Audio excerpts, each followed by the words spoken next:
যে লেখাপড়া করে কষ্ট করে রাত্র 3টা 4টা 5টা রাত্রের পর রাত্র যায় বিসিএস যারা পরে পরীক্ষা দেয় তারা পড়তেছে তারা সাকসেস হচ্ছে।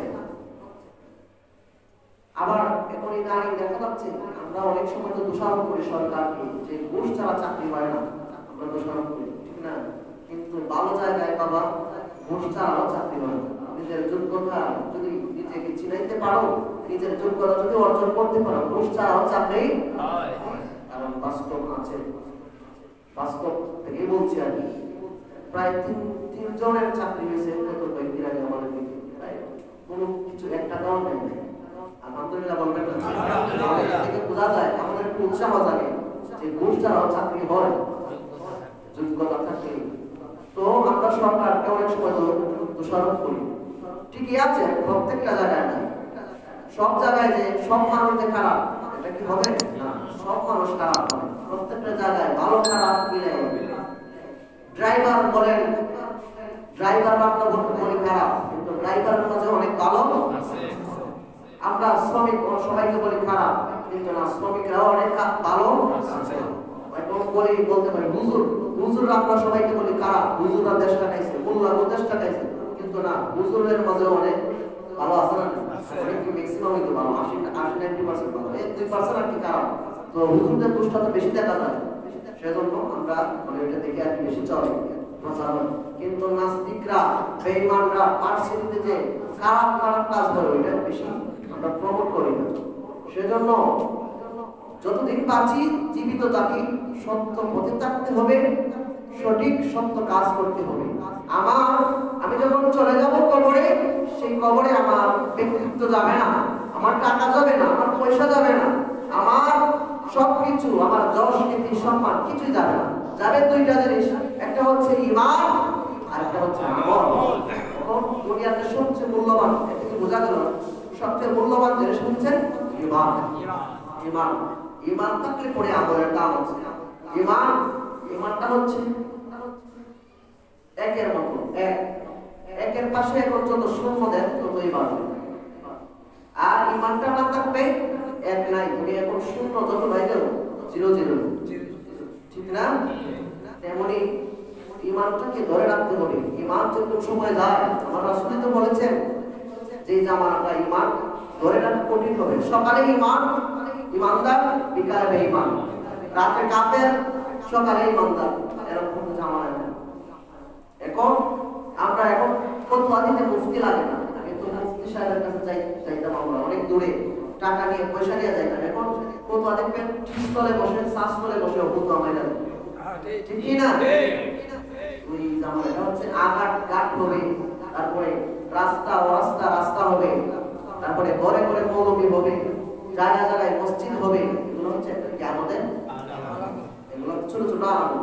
আর বড় আলামত হচ্ছে খানি দাজ্জাল আসবে, তার এক হাতে জান্নাত এক হাতে জাহান্নাম দেখাবে। যে হাতে জান্নাত ওটা হচ্ছে জাহান্নাম, আর যে হাতে জাহান্নাম এটা হচ্ছে জান্নাত। বলবে দেখাইবে জান্নাতে তুমি যাইবা।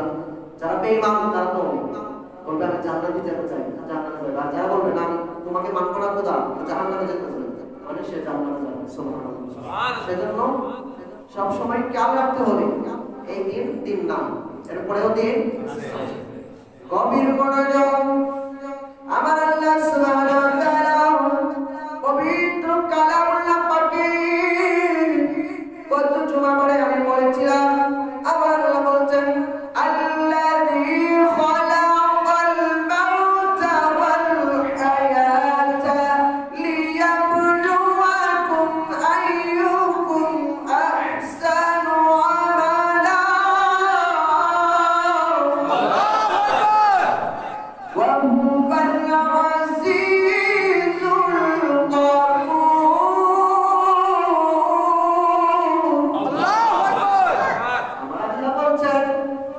বান্দা শুনো শুনো আল্লাযী খালাকাল মাউতা আমি সৃষ্টি করেছি এবং জীবন সৃষ্টি করেছি আমাকে যদি প্রশ্ন করেন আমরা তিনজন মনে মনে কোথায় ছিলাম আলমে আরোহাতে ছিলাম আমরা সবাই একসাথে ছিলাম সেজন্য আমরা একত্রিত হয়েছি আরেকটা জিনিস সূক্ষ্ম জিনিস আলমে আরোহাতে রূহ জগতে আমরা যারা পাশাপাশি ছিলাম তাদের দুনিয়াতে দেখা হয়ে যায় সাক্ষাৎ হয়ে যায় তো আমরা একসাথে ছিলাম সেজন্যই আজকে আমাদের মিলন হয়েছে দেখা হয়েছে বন্ধুরা আলমে আরোহা থেকে আমরা আসলাম মায়ের গর্ভে মায়ের গর্ভে আসার পরে মা বাবার মাধ্যমে আসার পরে আমরা দুনিয়াতে আসলাম দুনিয়াতে আমরা তো কিছুই ছিলাম না আমাদেরকে আমার আল্লাহ জীবন দিয়েছেন জীবন দেওয়ার পরে 30 40 50 60 70 100 বছর জীবিত থাকার পরে আমার আল্লাহ আবার মরণ দিবেন কত জমাবারে আমি বলেছি আবার আমার আল্লাহ মরণ দিবেন তো আমার আল্লাহর কাছে আমরা জানতে চাইলাম আল্লাহ মরণ জীবন কেন আল্লাহ তুমি আল্লাহ মানুষ বানাইলা তুমি মানুষ বানাইলা বানাইয়া আবার ছাইরা দিলা ছেড়ে দিয়েছো আবার তুমি যেমনে না চাও তেমনি নাচে একটা গান আছে পুতুলের কি দোষ যেমনি না চাও তেমনি নাচে দুনিয়াতে আল্লাহ পাঠাইলেন এখন অনেকে বলতে পারেন আল্লাহ তো আল্লাহর হুকুমেই তো আমি যদি খুন করি আমি যদি মারামারি করি ঝগড়া করি সব তো আল্লাহর হুকুমেই হয় না আল্লাহর হুকুমে তো হয় ঠিক আছে কিন্তু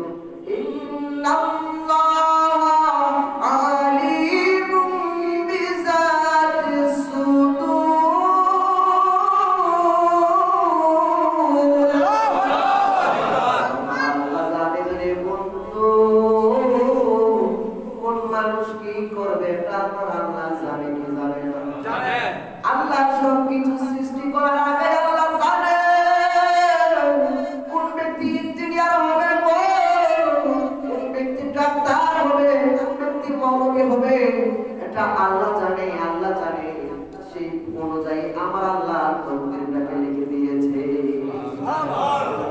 তকদীরের প্রতি বিশ্বাস স্থাপন করার নামই হচ্ছে ঈমান তকদীরের প্রতি বিশ্বাস করতে হবে آمنت بالله وملائكته وكتبه ورسله واليوم الآخر والقدر خيره وشره من الله تعالى والبعث بعد الموت এই সাতটা জিনিসের প্রতি ঈমান আনার নাম বিশ্বাস স্থাপন করার নামই হচ্ছে ঈমান ঈমানটা মানে কি বিশ্বাস স্থাপন করা ঈমানটা মানে কি বাংলা অর্থ হচ্ছে বিশ্বাস করা ইকরার বিল লিসান আমল বিল আরকান ঈমানটা শুধু মুখে স্বীকৃতি দিলেই হবে না অন্তরে স্বীকৃতি দিতে হবে শুধু তাই নয় আবার কাজেও পরিণত করতে হবে ওইটাকে বলা হয় প্রকৃত ঈমানদার আমার আল্লাহ তাআলা দেখেন প্রত্যেকটা জায়গায় বলেন ইয়া আইয়ুহাল্লাযীনা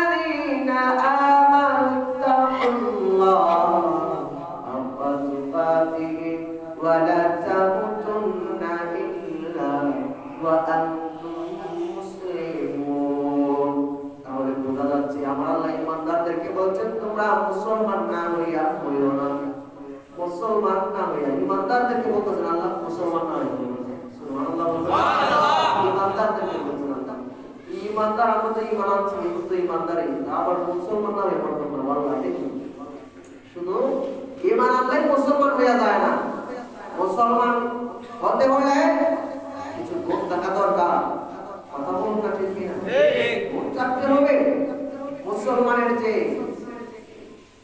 আমল বিল আরকান আমল রয়েছে আমরা ইসলামের স্তম্ভ মূল স্তম্ভ পাঁচটি কালেমা নামাজ রোজা হজ যাকাত এগুলা যে আছে আরো যে বিভিন্ন জিনিস আছে এগুলাকে মানতে হবে শুধু তাই নয় পালন করার চেষ্টা শুরু হয় পালন করতে হবে ওই ব্যক্তি হচ্ছে মুসলমান আর যে ব্যক্তিরা মুসলমান হয়ে যাবে আল্লাহর দরবারে নাম লিখে যাবে ওই ব্যক্তির জন্য আল্লাহর জান্নাত তৈরি করে রেখে দিয়েছে সুবহানাল্লাহ গভীর মনোযোগ ও আমাদের মুসলমানরা ও আমাদের যুবক বন্ধুরা আমার প্রিয় মুসল্লিরা আমার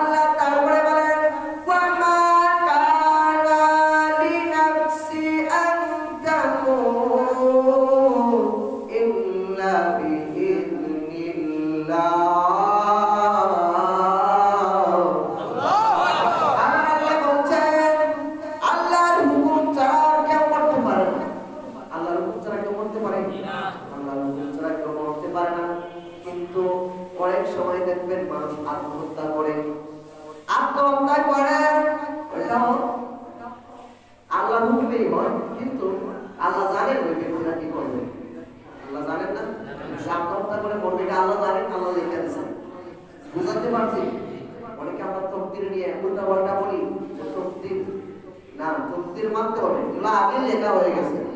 আমরা কি করব না করব, কোন ব্যক্তি বাটপারি করবে, কোন ব্যক্তি সিটারি করবে, এগুলো আগে লেখা হয়েছে। কিন্তু লেখা হয়েছে কিভাবে আমাদের উপর ডিপেন্ড করে, আমরা যে এরকম হব নাকি এরকম হব এটা আল্লাহ জানে কি জানে না? আমার ক্ষমতা আছে না নাই? কবির মারা যায়। তারপরে আমার আল্লাহ বলে ওয়া মা তাদরি নাফসুম বিআইয়ি আরদিন তামুত। কোন ব্যক্তি কোন জায়গায় মারা যাবে, কোন জায়গায় মারা যাবে কেউ জানে না। আমি জানি আল্লাহ মারা যাব কিনা আমি জানি না, আপনি নোয়াদার জমিনে মারা যাবেন কিনা আপনিও জানেন না। সেজন্যই তো রাস্তার মাঝে কেউ মারা যায় অ্যাক্সিডেন্টে, কেউ নদীর মাঝে নৌকা ডুবিতে মারা যায়, কারণ কেউ জানে না। যদি জানতো ওই ব্যক্তির মতো ভালো মানুষ আর কেউ হইতো না, ঠিক না?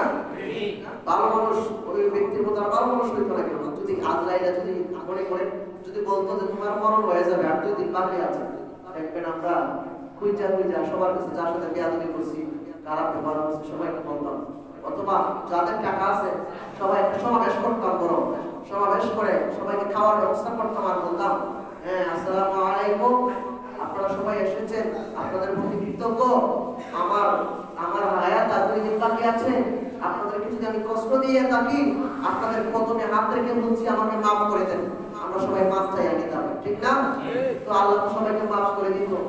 তো এই জিনিসটা, এই নিয়মটা নাই, এই সিস্টেমটা নাই, কিন্তু কিছু নবীরা এই সিস্টেমটা করেছেন। একটা পয়গম্বর ছিলেন ইদ্রিস আলাইহিস সালাম, তার নাম কি?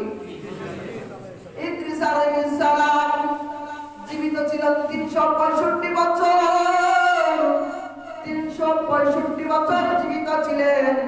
এত লম্বা হায়াত, তিনি আল্লাহর এত প্রিয় পয়গম্বর ছিলেন, অবন্ধু এত প্রিয় ছিলেন, এত মহব্বতের ছিলেন। ওনার সাথে একজন ব্যক্তি আয়েশা বন্ধুত্ব স্থাপন করে ফেলেছে। 2-3 দিন হয়ে গেল, তিনি বলতে পারেন না, চিনতে পারেন না। হঠাৎ করে ওই ব্যক্তিটা বলে আমাকে চিনতে পারছেন নি? আপনাকে আমি বড় মহব্বত করি, ভালোবাসি, আপনার সাথে আমি বন্ধুত্ব স্থাপন করতে চাই। ওই ব্যক্তিটা ডাক দিয়া বলে, ইদ্রিস আলাইহিস সালাম ডাক দিয়া বলেন ও ভাই, আপনাকে তো আমি চিনলাম না, আপনাকে তো আমি চিনতে পারছি না, মনে হয় আপনি দুনিয়ার মানুষ না গো, আপনি মনে হয় আল্লাহর কোন ফেরেশতা হবে। সুবহানাল্লাহ। ওই ব্যক্তিটা ডাক দিয়া বলে আপনি ঠিক বলেছেন, আপনার কথাটা ঠিক আছে, আপনার চিন্তা ঠিক আছে, আপনি ধরতে পেরেছেন আমি দুনিয়ার কোনো মানুষ না গো, দুনিয়ার কোনো মানুষ না, আমি হচ্ছে মালাকুল মউত আজরাইল। আজরাইল আয়েশা ইদ্রিস আলাইহিস সালামের সাথে বন্ধুত্ব করে ফেললো, বন্ধুত্ব করে নিয়েছে, 2-3 দিন হয়ে গেছে, কিন্তু তিনি বলতে পারেন না, কারণ আজরাইল আসছে মানুষের সুরতে। কার সুরতে? মানুষের সুরতে। মানুষের সুরতে আগে কিন্তু আজরাইলের সিস্টেম ছিল সরাসরি যাইতে হবে। আগে মুসা আলাইহিস সালামের সাথে ডাইরেক্ট গিয়ে চলে গেছেন, সালাম দিলেন না, কালাম করলেন না, কিছু করলেন না, কে বলতেছেন মুসা আলাইহিস সালাম, সালাম আপনার আল্লাহ আমাকে পাঠিয়েছেন, আমি আজরাইল আপনার জান নেওয়ার জন্য। কি নেওয়ার জন্য? আরে কি করব, জান নিবা মানে? তারপর মারছেন, তারপর বুঝেন না, তারপর মাইরা একবারে চোখ একটা সুটটা বেড়ে গেছে, তবে চোখটা গেছে। আল্লাহ কার কাছে আইলাম যে আজরাইলকে দেখে অনেকে পেশাব পায়খানা করে দেয়, প্রস্রাব পায়খানা করে, যার সব কিছু ছুটে যায়, আর আজকে আমার চোখ পালাই কোন জায়গায় আসলাম? আল্লাহ ও আল্লাহ গো, ও আল্লাহ তুমি পাঠাইছো আমারে, আল্লাহ আরে তুমি কি করছো, যা তুমি করছো মনে হয় সালাম কালাম দিবা না, তো আমার একটু পয়গাম না। সুবহানাল্লাহ।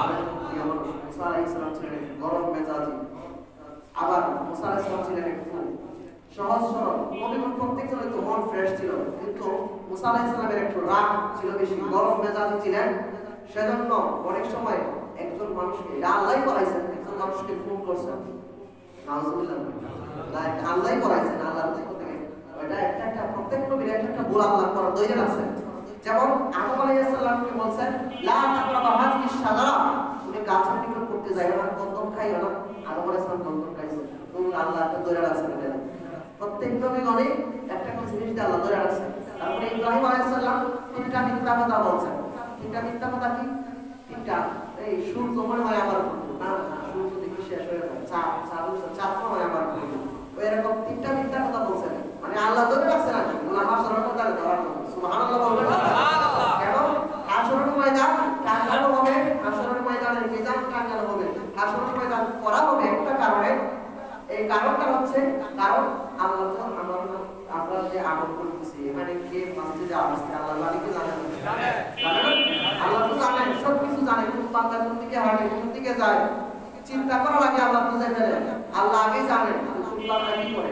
তো আল্লাহ তো জানেন, আল্লাহ সাথে সাথেই তো ফয়সালা দিয়ে দিতে পারতো, জান্নাত জাহান্নাম দিয়ে দিত, কিন্তু না, হাসরের ময়দান একটা উদ্দেশ্য রয়েছে। সেই উদ্দেশ্যটা হচ্ছে আল্লাহ কোরআনে পাঠালেন নবীকে চিনাতেন, আল্লাহ হাসর করিবেন নবীর শান বুঝাতে।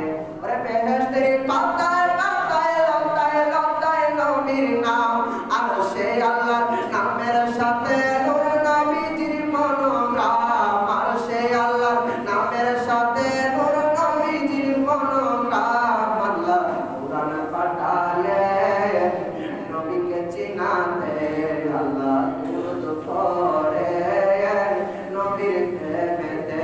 সুবহানাল্লাহ। ও বন্ধুরে, ও রাতের যুবক, আবার আল্লাহ তাআলা একটা সিস্টেম করে দিয়েছেন। দেখেন, প্রত্যেক নবীগণ মুসা আলাইহিস সালাম তো হাতটা মাইরা আজরাইলের চোখটা ফেলে দিয়েছিলেন। তো তারপরে আমার আল্লাহ কি করলেন? বললেন আজরাইল যাও, আজকে থেকে তোমাকে আমি সিস্টেম করে দিলাম, তোমাকে আর সামনে সামনে যেতে হবে না, তোমাকে সরাসরি আর যেতে হবে না, সিস্টেম করে জান্নাতে প্রবেশ করে না। সুবহানাল্লাহ। আল্লাহ এই সিস্টেমটা করলেন। আবার আমরা জানি তো যে গাউসুল আব্দুল কাদের জিলানী আজরাইলের সাথে সাক্ষাৎ হয়েছে। আজরাইলের সাথে যুদ্ধ হয়েছে কি হয় নাই? তরিকত পড়তে যারা অনেকে জানে। কবির মনোযোগ, সময় সংক্ষিপ্ত। হযরত আজরাইল আলাইহিস সালাম, হযরত ইদ্রিস আলাইহিস সালাম, ইদ্রিস আলাইহিস সালাম ডাকতে বলেন, আপনি মনে হয় দুনিয়ার কোনো মানুষ না। আজরাইল তো বলল, আমি দুনিয়ার কোনো মানুষ না, আমি হচ্ছে মালাকুল মউত আজরাইল। হযরত ইদ্রিস আলাইহিস সালাম আর বুঝতে পারি না। হযরত ইদ্রিস আলাইহিস সালাম ডাকতে বলেন, ও আজরাইল, মনে হয় আমার সময় নাই, আমার মনে হয় দিন শেষ হয়ে গেছে। ওই সময় আজরাইল বলে, না না, আপনার দিন শেষ হয় নাই, আমি একটা কারণে আপনার কাছে এসেছি। আপনার কাছে আসার একটা কারণ হলো আপনার সাথে আমি বন্ধুত্ব স্থাপন করতে চাই। বন্ধুত্ব স্থাপন করো। আমাদেরকে যদি একটা বলে আসবে, হ্যাঁ তোমার সাথে আমি বন্ধুত্ব স্থাপন করতে চাই, আমাদের কি মাথা ঠিক থাকবে? হযরত ইদ্রিস আলাইহিস সালাম ডাকতে বলেন, আমার সাথে বন্ধুত্ব স্থাপন করো। আচ্ছা, আমি বন্ধুত্ব গ্রহণ করব, কিন্তু না, একটা শর্ত আছে আমার।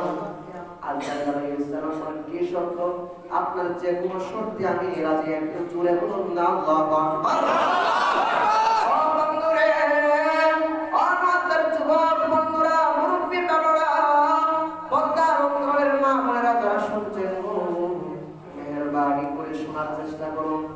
আজরাইল আলাইহিস সালামকে যখন এরকম বললেন, আজরাইল বললেন, ঠিক আছে, সমস্যা নাই, আপনি যা বলবেন আমি তা করতে রাজি, তারপরও আপনার সাথে আমি বন্ধুত্ব করতে চাই। তো কি তখন তিনি বললেন, ইদ্রিস আলাইহিস সালাম বললেন, ও আজরাইল, ও আজরাইল গো, ও আজরাইল, তুমি আমার সাথে বন্ধুত্ব করতে চাইলে আমাকে একটা জিনিস করতে হবে, মৃত্যুর যন্ত্রণাটা কেমন, মরণের কষ্টটা কেমন সেটা বুঝতে চাই আমি। আর বুঝতে হলে আমাকে একবার এখন মরণ দিতে হবে। আমাকে যদি মরণ দেন তাহলে আমি বুঝতে পারবো মরণের কষ্টটা কেমন। আমাকে মৃত্যুবরণ করতে হবে, আমার জানটাকে কবজ করতে হবে। আজরাইল তো নিজে নিজে পারে না, আল্লাহর হুকুম ছাড়া তো হবে না। আল্লাহর কাছে জানতে চাই, ও মাওলা আমি তোমার পয়গম্বর ইদ্রিস কি বলে আপনি শুনেন, কি বলে আমি নাকি তার মরণের কষ্টটা কেমন সেটা বোঝানোর জন্য সে এখন মৃত্যুবরণ করতে চায়, সে নাকি এখন মরণবরণ করতে চায়। ওই সময় আমার আল্লাহ বলেন, আচ্ছা ঠিক আছে, তুমি তাকে বোঝানোর জন্য, মরণের কষ্টটা বোঝানোর জন্য তাকে তুমি মৃত্যু দিতে পারো। মৃত্যু দিলেন, মৃত্যু দেওয়ার পরে আবার যখন আল্লাহ জান্নাতকে দিয়ে দিলেন, আবার জীবিত করা হলো ইদ্রিস আলাইহিস সালামকে। একটু জোরে কি আল্লাহু আকবার বলা যাবে? ইদ্রিস আলাইহিস সালামকে ডাইতে বলা হলো, ও ইদ্রিস নবী, ও ইদ্রিস নবী গো, মরণের কষ্টটা কেমন, মরণের যন্ত্রণাটা কেমন আমাকে বলো, আমাদেরকে একটু জানান মরণের কষ্টটা কেমন। ইদ্রিস আলাইহিস সালাম ডাক দিয়া বলে, ও আজরাইল রে,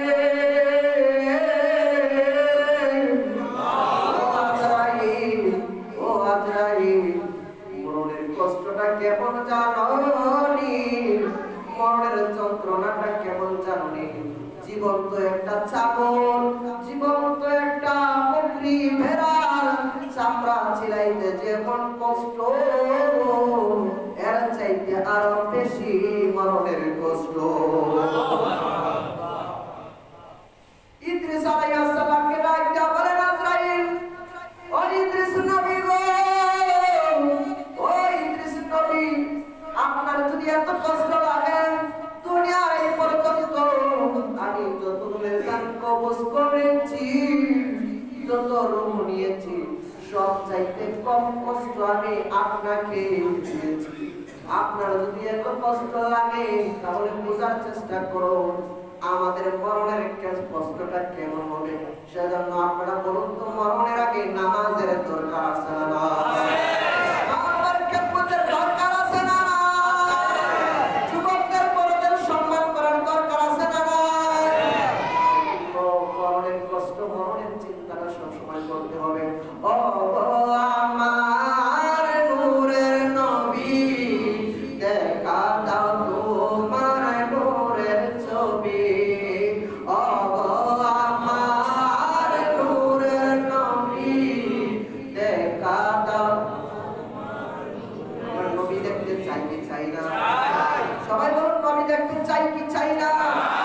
নবী দেখতে চাইলে নবীর প্রেমিক হতে হবে, নবীর সাথে প্রেমের কানেকশন লাগাইতে হবে, সব সময় কাঁদতে হবে।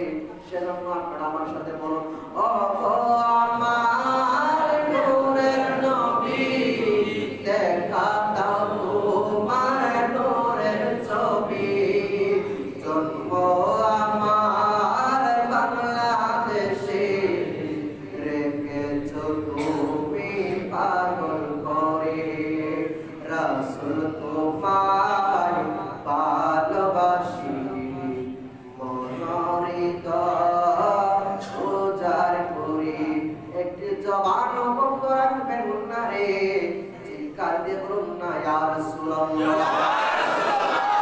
নবী আমরা দেখতে পারি মরণের সময় একজন সাহাবীর তীর লাগতেছে পিছন দিয়ে, আমার নবীজি যুদ্ধের ময়দানে, আর নবীজির কাছে গিয়ে সাহাবীরা মুখ দিয়ে জড়াইয়া ধরলো। জড়াইয়া ধরার পরে সাথে সাথে, জড়াইয়া ধরার সাথে সাথে পিছন দিকে একটা তীর লাগা গেল। তীর দুইটা কামিওয়ালা তীর, তীরটা সামন দিয়ে বাইরে হইয়া গেল। বাইরে হওয়ার পরে আমার রাসূলকে যখন ধরলো, ধরার পরে ওই সাহাবীটা হাসাহাসি করে আমার রাসূল বলেন, ও সাহাবী রে, ও সাহাবী, তুমি হাসো কেন? তোমার কি কষ্ট লাগে না? তোমার কি দুঃখ লাগে না? কি হয়েছে? এত ওই সময় সাহাবী বলে ইয়া রাসূলুল্লাহ নবী গো ও মায়ার নবীজি ও দয়ার নবীজি আমার পিছনে তীর লাগানো আছে আর আমার মুখটা তো রাহমাতুল লিল আলামিনের সাথে লাগানো আছে।